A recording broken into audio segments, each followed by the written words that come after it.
જય શ્રી કૃષ્ણ. હર હર મહાદેવ. મિત્રો કેમ છો? બધા મજામાં? હું તમારો ફ્રેન્ડ ડૉક્ટર નીરવ રાવલ. આજનો ટૉપિક છે, એક પેશન્ટનો મને મેસેજ આવ્યો હતો કે હૃદયરોગ શું છે તેના વિશે અને તેના દવા વિશે જણાવો. તો કાલનો વિડીયોમાં એનું ખોટું હતું કોમેન્ટ. તો આજે આપણે જાણીશું હૃદયરોગ શું છે. તો કાલનું ડાયાબિટીસ વિશે તમે વિડીયોમાં સપોર્ટ કર્યો તેની બદલ ખૂબ ખૂબ તમારો આભાર. બધો પ્રેમ આપવા બદલ ખૂબ ખૂબ આવો નવો બસ પ્રેમ આપતા રહ્યો અને વધારે વધારે શેર કરી અને આ માહિતી પહોંચાડતો જેથી બીજાને પણ મદદ થાય. સબસ્ક્રાઈબ કરો, લાઇક કરજો અને શેર કરજો અને બીજું કમેન્ટ કરજો. તો આજનો ટૉપિક છે હૃદયરોગ. તો આપણે હૃદયરોગ વિશે જાણીએ. હૃદયરોગ શું છે? હૃદયરોગ એક ગંભીર બીમારી છે સ્વાસ્થ્યની, બરાબર. તેના વિશે જાણવું ખૂબ જરૂરી છે. હૃદયરોગ શું છે એટલે કે હૃદયને શું છે, તેના લક્ષણ, તેના કારણ અને નિદાન વિશે આજે આપણે માહિતી આપશું. તો હૃદયરોગ શું છે? હૃદયરોગ એટલે કે હૃદયને અથવા તો રક્તવાહિનીને અસર કરતી પરિસ્થિતિઓને સમૂહ. એમાં કોરિડોલ એટ્રી ડિસીઝ જે સામાન્ય હૃદયની નિષ્ફળતા અને હૃદયના વાલ્વના રોગો, અનિયમિત ધબકારા, જન્મજાત હૃદયની ખામી નો સમાવેશ થાય છે. હૃદયરોગનું મુખ્ય કાર્ય શરીરને લોહીના પંપ કરવાનું છે અને જે કાર્યમાં વિવિધ અવરોધ આવે છે તે વિવિધ અવરોધની સમસ્યા ઊભી થાય છે તેને હૃદયરોગ કહેવાય છે. હૃદયરોગના સામાન્ય લક્ષણ વિશે હવે જાણીએ.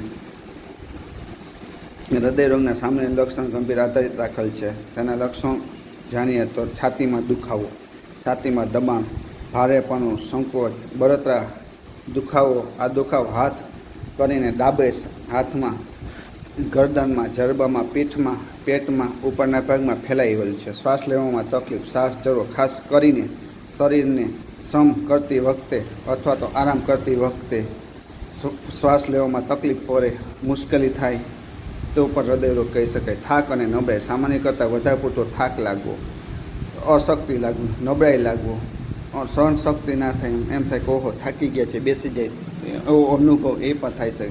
ચક્કર આવવા, બેભાન થવું, મગજમાં લોહી ના પહોંચવું, પૂછવું અથવા ઓછો પુરવઠો થવાને કારણે પૂછવું, ઓછું હૃદયને લોહી પહોંચે, ચક્કર આવવા, બેહોશ થઈ જવું, પગની ઘૂંટી, પેટમાં સોજો. એ હૃદયરોગને યોગ્ય રીતે પંપ ના કરી શકતું હોય ત્યારે શરીરમાં પ્રવાહ જમા થાય અને સોજો આવી શકે છે. અનિયમિત ધબકારા, પલ્સ, આપણે ધબકારા કહે છે ને, પલ્સ, અનિયમિત ધબકારા, હૃદયના ધબકારા ખૂબ ઝડપીથી અથવા ધીમા ધીમા, છાતીમાં ધબકારા ઓછા વધારે આવે તો પણ હૃદયરોગ થઈ શકે છે. ઉલટીઓ કે અપચો, ખાસ કરીને મહિલાઓમાં આ રોગ જોવા હોય તો એમાં આ રોગ જોવા મળે છે. લક્ષણ જોવા મળે છે ઉલટી, ઓબકા અને ઓબકારા જેવું થાય છે.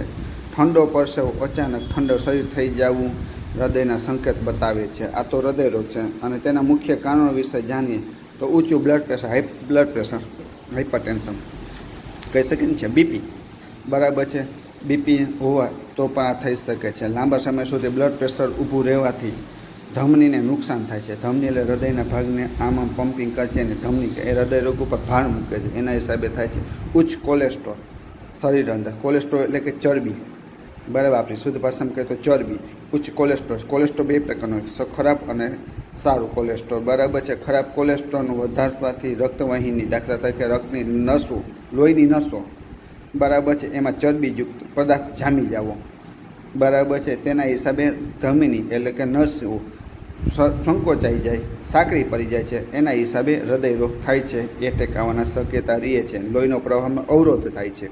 જે પૂરતું હૃદયને પમ્પિંગ થતું હોય એ પમ્પિંગ થવા ના દે, એના હિસાબે પણ હૃદયરોગ થઈ છે. એ પછી ધૂમ્રપાન, ભાઈ, રક્તવાહિનીમાં ધુવાણો, આપણે બિસ્ટોલ પીતા હોય કે સ્મોકિંગ કરતા હોય, બરાબર, બીડી, બિસ્ટોલ જે, એના હિસાબે એનો ધુવાણો જાય છે. એ રક્તવાહિની કે જે નસોમાં ધુવાણો જામી જાય તો એને લોહી જેટલું પ્રેશર થઈને જેવી રીતે પહોંચવાનું હોય એમાં અવરોધ થાય છે તો પણ થઈ શકે છે. ડાયાબિટીસ, અનિયમિત ડાયાબિટીસ રહેવું, ડાયાબિટીસની દવા ના લેવું, ધ્યાન ના આપવું તો અનિયમિત ડાયાબિટીસની હિસાબે વધે છે તો એના થકી પણ હૃદયરોગનું જોખમ વધી જાય છે.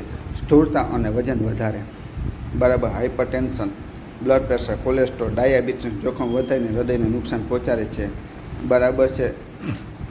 હૃદયરોગ સ્થૂળતા હોય, જાડાઈ હોય તો જમવામાં ને કોલેસ્ટ્રોલવાળું વધારે ખાતા હોય, મીઠાઈ વસ્તુ છે, આ વસ્તુ છે તો તેના હિસાબે પણ હૃદય થાય છે. શારીરિક નિષ્ફળતા, બરાબર, શરીરમાં પ્રવૃત્તિ કે હૃદયમાં ને જોખમ વધારી શકે છે. તો મિત્રો આ છે. પછી બીજું કહી શકે તો અનિયમિત આહાર, સારો આહાર ના લેવો, પૌષ્ટિક આહાર લેવો જોઈએ. સારો આહાર ના લેવાથી, ચરબીયુક્ત ખાવાથી, કે દાખલા તરીકે કે મીઠી વસ્તુ ખાવાની, ઘી તેલવાળું વસ્તુ ખાવાની છે, બરાબર છે, મેંદાવાળી વસ્તુ, આ બધું ફૂડ બહારનું આ તે, તો એનાથી પણ હૃદયરોગને નુકસાન છે. તણાવ, લાંબા સમય સુધી ચિંતા ઉપાધિ કરો તો પણ હૃદયને ધબકારો, બ્લડ પ્રેશર વધે. બ્લડ પ્રેશર વધવાની હિસાબે બરાબર રક્તવાહિની, લોહીનું પ્રેશર વધવાથી પણ હૃદયને તકલીફ પડે છે. તો આ બધા એની હૃદય રોગના લક્ષણો છે. તો હૃદયરોગનું સચોટ નિદાન અને કેવી રીતે કરવું, તો એનો ટેસ્ટ આવે છે, બરાબર. તો રિપીટ પ્રોફાઇલ ટેસ્ટ આવે છે, એના ઉપરથી આપણે ખબર પડે છે કે હૃદયમાં કોલેસ્ટ્રોલ કેટલું વધે છે. ઇસીજી આવે છે, ઇસીજીથી ખબર પડે છે કે હૃદયનું પમ્પિંગ બરાબર ચાલશે. ઇકો આવે છે, 3D ઇકો બોલે તો શું કહે, હૃદયની સોનોગ્રાફી. હૃદયની સોનોગ્રાફી ખબર પડે છે કે આપણી નસ કેટલી જામલ છે, બરાબર છે, કેવી રીતે હૃદય પમ્પિંગ કરે છે, હૃદયના ધબકારા બરાબર છે. તો એની હિસાબે પણ ખબર પડી જાય. તો ઇકો કરાવો સાહેબ. ટીએમટી છે, ટીએમટીથી પણ ખબર પડશે હૃદયનો ધબકારો કેવી રીતે છે, શું છે, કેવી રીતે છે. તો આ જાણી શકાય છે. પણ આ લક્ષણો ઉપરથી પણ આપણે ખબર પડી શકે છે. મેં ઉપરના તમને જણાવ્યું કે આ બધું હોય તો પણ હૃદય રોગ થઈ શકે છે. તો એના લક્ષણો ડૉક્ટર દ્વારા તપાસ કરે તો એના રિપીટ પ્રોફાઇલના રિપોર્ટ કરાવવો પડે છે. એમાં આવી જાય છે લોહી દ્વારા કોલેસ્ટ્રોલમાં ખરાબ સારું કેવું છે, હાઇપરસેન્સિટિવ છે, CRP કરાવી લેવાનું છે, BPN કરાવવું પછી બેફિન્યુઅર ટેસ્ટ છે, હૃદય નિષ્ણાત જેનાથી જાણી શકે છે. ઇકો તમને મેં જણાવી દીધી છે, TMT જણાવી દીધું છે. તો આ બધા હૃદયના રોગનો ઉપાય છે, બરાબર છે. તો હવે એની માટેની દવાઓ વિશે આપણે જાણીએ. તો આની માટેનું શું કરવું, બરાબર, શું પરેજી રાખવી, બરાબર છે. તો પહેલાં આપણે પરેજી વિશે જાણી લઈએ છીએ. તો ટેન્શન, ઉપાધિ, ચિંતા ઓછી કરવી, બરાબર છે. ડાયાબિટીસ હોય તો ડાયાબિટીસની દવા નિયંત્રણ પીવી, રેગ્યુલર ચેકઅપ કરાવવું છે, બરાબર. બીપી હોય તો બીપીની દવા કાયદેસર પીવી, ચેક કરાવવું 15 દિવસે.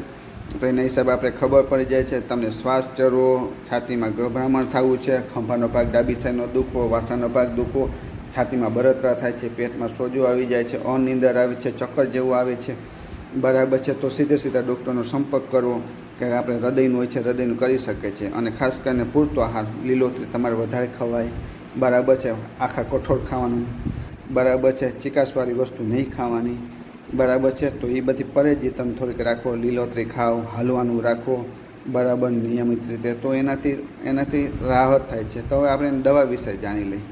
તો દવામાં આવે છે, પહેલે આપણે વાત કરીએ તો અર્જુન છાલ.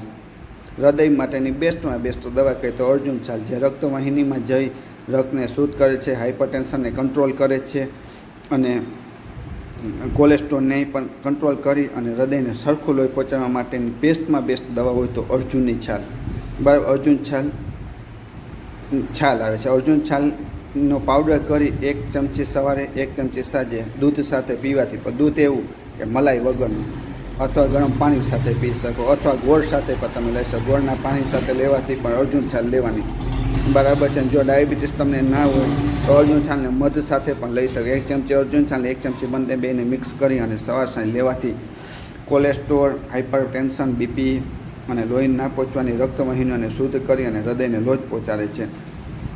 બીજું છે ગિલોય, ગળો, આપણી ભાષામાં કહીએ તો ગળો. તેનાથી પણ કંટ્રોલ લે છે. તેનાથી ડાયાબિટીસમાં કંટ્રોલ આવે છે, હાઇપર બ્લડ ટેન્શન ઓછું કરે છે અને હૃદયની વંકનીઓને છે ને ચોખ્ખી કરે છે અને હૃદયને પમ્પિંગમાં ફૂલ ફાયદો કરાવે છે. તો એ ગિલોય આવે છે મિત્રો.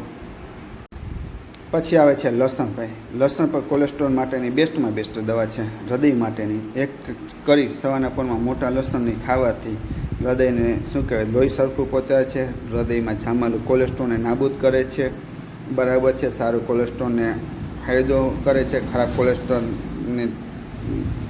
કોલેસ્ટ્રોલને બહાર કાઢે છે અને હૃદયને પૂરતું લોહી પહોંચાડે. તો એની બેસ્ટમાં બેસ્ટ દવા છે લસણ, બરાબર. પછી મેથી છે, 1 ચમચી મેથી સવાર સાંજ લેવાથી પણ હૃદયરોગને કંટ્રોલ આવે છે. અને આ કરવા છતાં ઘણાને એમ થતો હોય કે સાહેબ આટલું કેમ કરવું છે, તો એની માટે કોઈ સિરપ કે ટેબ્લેટ કે હોય તો મને જણાવો. તો ટેબ્લેટ માટે આવે છે અર્જુનારીસ સિરપ, બરાબર. અર્જુનારીસ સિરપને અર્જુનની છાલ ને આંબળા ને એવું બધું આવે છે. અર્જુનની છાલ, અર્જુનારીસ સિરપ 1 ચમચી 10 ml સવારે, 10 ml સાંજે, અડધા કપ પાણીમાં નાખીને પીવાથી બેસ્ટ રિઝલ્ટ મળે. 3 મહિના કરવાથી તમારો કોલેસ્ટ્રોલનો રિપોર્ટ પછી કરવાનું સારું રિઝલ્ટ મળશે. હું મારા પેશન્ટને અર્જુનારીસ આપું છું. અર્જુનારીસથી 1 હાઇપરટેન્શન, બરાબર, બ્લડ પ્રેશર કંટ્રોલ કરે છે, કોલેસ્ટ્રોલને નિયંત્રણ કરે છે અને હૃદયને પમ્પિંગને ફાયદો કરે છે, ધબકારા કંટ્રોલ કરે છે, નિયંત્રણ કરે છે અને રક્તવાહિની, બરાબર છે, કે જે નસો આપણી બ્લોકેજ થઈ ગઈ એ નસોને પણ શુદ્ધ કરે છે. તો ખાસ કરીને અર્જુનારીસ સવાર સાંજ 10 ml સવાર સાંજ લેવાથી પણ ફાયદો થાય છે. Thank you so much. માહિતી મળી હશે, તમને જાણવા મળ્યું તો આગળ શેર કરજો, મારી ચેનલને સબસ્ક્રાઈબ કરજો, લાઇક કરજો. બરાબર મિત્રો, કોઈ પણ બીજો પ્રશ્ન હોય તો મને કમેન્ટ કરજો અને પ્લીઝ તમારો સપોર્ટ અને પ્રેમ આવી રીતે આપતા રહેજો. પ્લીઝ સબસ્ક્રાઈબ કરજો, શેર કરજો, જેથી બીજાને પણ માહિતી મળે. થેન્ક યુ, ખૂબ ખૂબ આભાર.